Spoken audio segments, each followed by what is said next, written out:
C'est une nouvelle édition d'information qui débute sur Pépé Soupe. Soyez les bienvenus et merci de rester connectés pour pouvoir bénéficier d'une carte de recharge Move de 5 000 francs.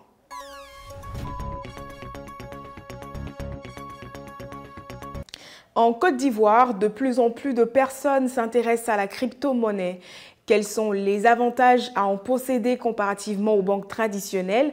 Quelle attitude à adopter pour les nouveaux utilisateurs? C'est à ces questions que devra répondre Assalé Arthur, un féru de cette monnaie que nous avons rencontré à Boaké. La crypto-monnaie est une monnaie numérique en usage sur Internet, indépendante des réseaux bancaires et liée à un système de cryptage.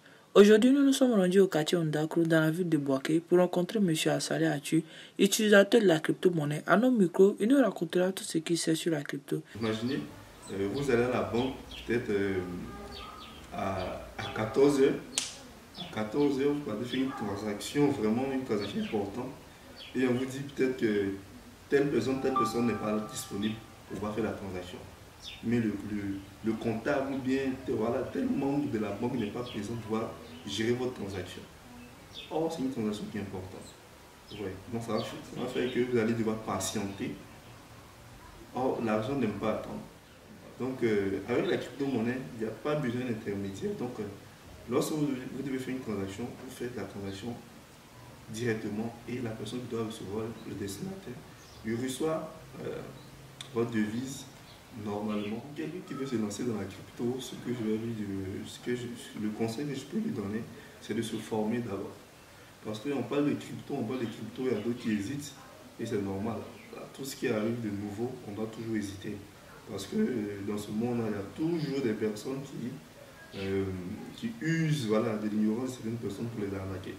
Donc il faut toujours se former. En définitive, ici, nous retiendrons que M. Assalé nous a dévoilé plusieurs avantages sur la crypto-monnaie, tels que le fait de gagner en temps et de faire des transactions sécurisées. Dans son jardin potager, Adama cultive une variété de produits maraîchers, de la salade, des choux, mais surtout une grande quantité de tomates de variété Cobra. Sa particularité est qu'elle contient peu de jus et peu de pépins. Adama l'a choisie car elle est produite en grande quantité dans son jardin. Il était en pleine livraison chez une cliente lorsque nous l'avons interviewé. La production maraîchère est l'une des activités principales des jeunes en zone rurale. C'est au quartier Thérèse de la capitale du Bélier que se trouve le champ de Adama, un travailleur de la terre. Il cultive essentiellement des produits vivriers comme le chou, l'oignon et l'ail.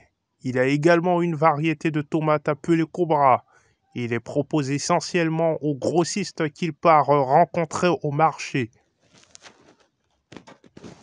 Un carton, ça peut 40, 45, 50. Ah bon, 45, 50. Et tu fais le kilo à combien à la moment? Il y a tous les soirs, quoi. Le premier soir, deuxième soir. Ah. Le premier soir, là, elle a pris à 400. Elle a pris à 400. Et puis les autres, là, elle a pris... Voilà, 200, c'est le deuxième soir. Ouais, ça a diminué au fur et à mesure, quoi. Ça diminue jusqu'à troisième soir. Oh, mais... Moi, j'envoie chaque 5 jours, je récolte 105 jours. Selon un rapport du gouvernement ivoirien, la production de tomates fraîches en Côte d'Ivoire est passée de près de 34 000 tonnes en 2013 à près de 44 000 tonnes en 2018, soit une hausse d'environ 31%. Direction la ville d'Odiéné, à plus de 800 km d'Abidjan. Nous déposons nos valises dans un restaurant traditionnel tenu par Ponwonou. Cette vendeuse de plats quali a débuté son activité grâce à un prêt. Aujourd'hui, en raison de la cherté de la vie due à la hausse des prix sur le marché, ses bénéfices ont considérablement baissé. Elle nous en parle dans cet élément. La flambée des prix touche aujourd'hui pas mal de secteurs, que ce soit dans le transport ou dans le commerce. Ponwonou, vendeuse de plats quali à Odiéné, n'est pas épargnée par cette réalité. Toutes les denrées qui entrent dans la composition de ces plats ont connu une augmentation. Par exemple, le cube Maggi est passé de 4 à 3 à 100 francs CFA sur toute l'étendue du territoire ivoirien. Ah, c'était trop lent. Il n'est pas moyen, donc il n'y a plus crédit. Puis on a commencé. Ah, dans ce temps-là, tout est augmenté. Donc il n'y a pas... Puis, souvent, avant, les tickets étaient là.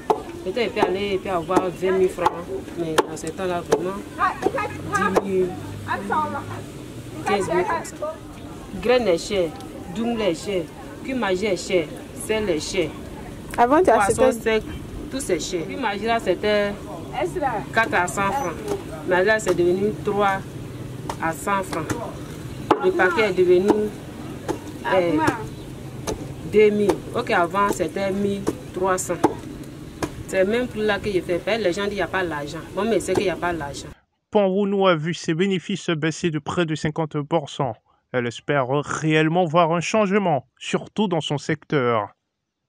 Comment appelle-t-on les tomates commercialisées par Adama? À vos claviers, chers internautes, et quant à moi, je vous dis à demain.